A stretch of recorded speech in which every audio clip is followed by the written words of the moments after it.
तो बड़ों को प्रणाम और छोटों को ढेर सारा आशीर्वाद। आज की कहानी अर्जेंटीना के प्रसिद्ध गोल्फर विंसेंजो की। विंसेंजो कौन थे तो हम आप सभी जानते हैं कि ये बहुत ही संघर्षपूर्ण एक जीवन रहा इनका, और सपना एक ही था कि नंबर वन गोल्फर बनना है। तमाम संघर्षों को झेलते हुए, तमाम संघर्षों के बावजूद आखिर वो मुकाम आता है कि जब एक दिन विंसेंजो अर्जेंटीना के नंबर वन गोल्फर बनते हैं, और उस दिन उन्हें पुरस्कार स्वरूप बहुत सारी धनराशि मिलती है।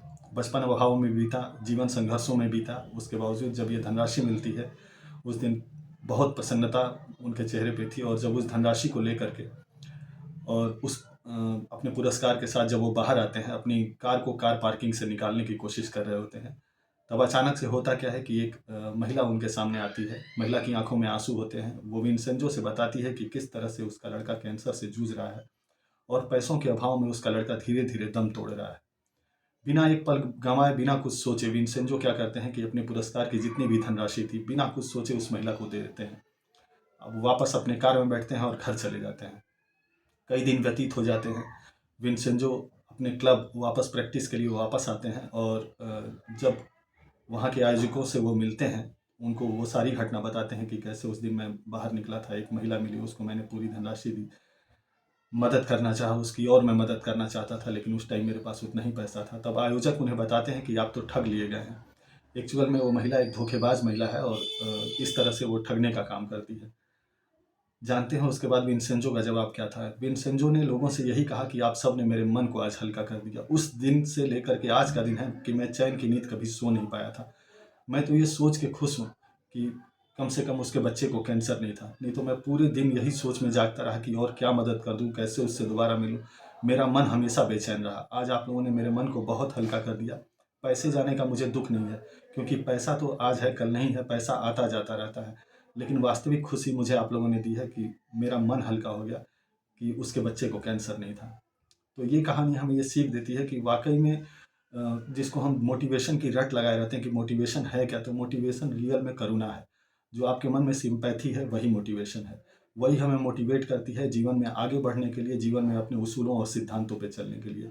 विंसेंजो की ये कहानी हमें बताती है कि किस तरह से मानवता अगर हमारे मन में है तो हम सेल्फ मोटिवेटेड हैं। एक दूसरी कहानी आपको ज़रूर बताना चाहूँगा। ये कहानी एक गरीब लड़के की, जो कि एक किसान परिवार, पिता किसान थे, गरीबी में जीवन बीतता था। लड़के का नाम था अब्राहम। अब्राहम को जीवनियाँ पढ़ने का बहुत शौक था। महान लोगों की जीवनी वो पढ़ना चाहता था। एक दिन उसे पता लगा कि एक शिक्षक हैं बगल में जिनका नाम एंड्रू क्राफर्ड है। क्राफर्ड के पास उसको पता लगा कि जॉर्ज वाशिंगटन की जीवनी है। जाता है क्राफर्ड के पास, बहुत अनुनय विनय करता है कि मुझे एक दिन के लिए एक किताब दे दी जाए। क्राफर्ड उसके पढ़ने की इच्छा को देख करके बड़ी प्रभावित होते हैं और वो बुक उसको दे देते हैं, लेकिन कहते हैं कि सुबह मुझे ये बुक चाहिए। अब्राहम जाते हैं, रात भर उस बुक को लड़का पढ़ता है, पढ़ते पढ़ते नींद आ जाती है, और जब सुबह उठता है तो उसका कलेजा धक से कर जाता है कि जब देखता है कि बुक पूरी पानी से भीग गई है। रात को बारिश हुई थी और पढ़ते पढ़ते वो सो गया था उसमें, और बारिश की कई बूंदें बुक पे पड़ी हैं, और बुक जो है ख़राब हो चुकी है। डरते डरते वो उस बुक को लेकर के जाता है क्राफर्ड को वापस करने। क्राफर्ड जब बुक की ये हालत देखते हैं तो बहुत गुस्सा होते हैं। वो कहते हैं कि अब तुमको या तो इस बुक के पैसे देने पड़ेंगे, या तो 3 दिन मेरे खेत में काम करना पड़ेगा। दूसरा और कोई रास्ता नहीं है। अब पैसे थे नहीं। अब्राहम चूंकि इतना गरीब परिवार से था कि खुद कैसे गुजारा होता था घर का, वो बहुत मुश्किल हालात थे। अब होता यह है कि अब्राहम 3 दिन तक जी तोड़ मेहनत करता है, बिना रुके खेतों में काम करते रहता है। मन में एक ये खुशी थी कि अगर 3 दिन मेरे काम से ये खुश हो गए क्राफर्ड, तो मुझे ये बुक वापस कर देंगे और फिर मैं पूरी बुक को पढ़ सकूंगा। 3 दिन तक लगातार मेहनत करने के बाद क्राफर्ड उससे प्रसन्न होते हैं, उसकी लगन से, और उसको बुक दे देते हैं। कहते हैं कि अब इस पे तुम्हारा अधिकार है। अब्राहम उस बुक को जब लेकर के घर जाता है तो सामने उसके पिता होते हैं, जो आंखों में आंसू लिए जब बेटे की ये हालत देखते हैं कि 3 दिन तक लगातार काम करने की वजह से शरीर और चेहरा बिल्कुल उतर सा गया था। अब पिता आंखों में आंसू लिए होते हैं, और पिता की आंखों के आंसू को पोंछते हुए अब्राहम क्या कहता है, तो अब्राहम कहता है कि पिताजी आप उदास मत होइए, एक दिन मैं भी जॉर्ज वाशिंगटन की तरह बनूंगा। पूरी किताब पढ़ता है, और यही लड़का अब्राहम आगे चल के अमेरिका का नया राष्ट्रपति अब्राहम लिंकन बनता है। तो ये चीज़ है, भावनाएं हमेशा जुड़ी रहती हैं, और भावनाएं ही हमें प्रोत्साहित करती हैं। फिर मैं कहता हूँ कि मोटिवेट वही है जो भावनाओं से जुड़ा है। जिसके दिल में मानवता है वो सेल्फ मोटिवेटेड है।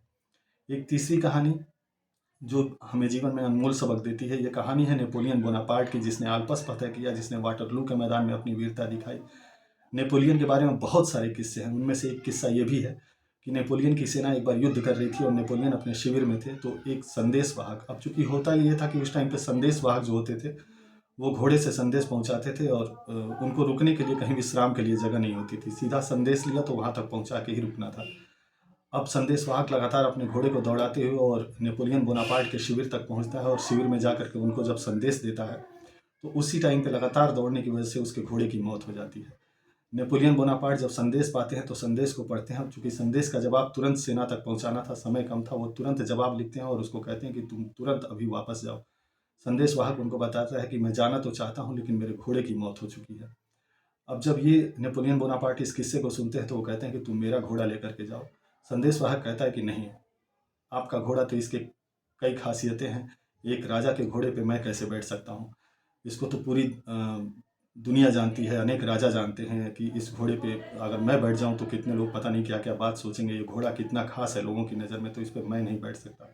नेपोलियन बोनापार्ट बहुत ही अच्छा संदेश देते हैं और उसको कहते हैं कि याद रखो, अगर ये युद्ध में हमारी हार होती है तो न तो ये घोड़ा खास रहेगा, न तो मेरे सम्राट की पदवी रहेगी, तो फिर मैं भी खास नहीं रहा, और जब मैं ही नहीं रहूँगा तो तुम लोग नहीं रहोगे। तो इस समय क्या ज़रूरत है, हालात और समय जिस बात की इजाज़त देते हैं उसी तरह से इंसान को चलना चाहिए। तो इस समय का हालात यही कहता है कि इस घोड़े को तुम लेकर के जाओ, क्योंकि अगर साम्राज्य ही नहीं बचेगा तो फिर हम कुछ नहीं रहेंगे और न ये घोड़ा खास रहेगा। तो नेपोलियन बोनापार्ट की ये कहानी हमें सीख देती है कि हमें समय के अनुसार उचित निर्णय लेने आना चाहिए और समय के हिसाब से सब कुछ जायज़ है। उम्मीद करता हूँ कि ये तीनों कहानियाँ आपको पसंद आई होंगी। धैर्य के साथ सुनने के लिए फिर कहूँगा कि आप सभी का बहुत बहुत बहुत आभार।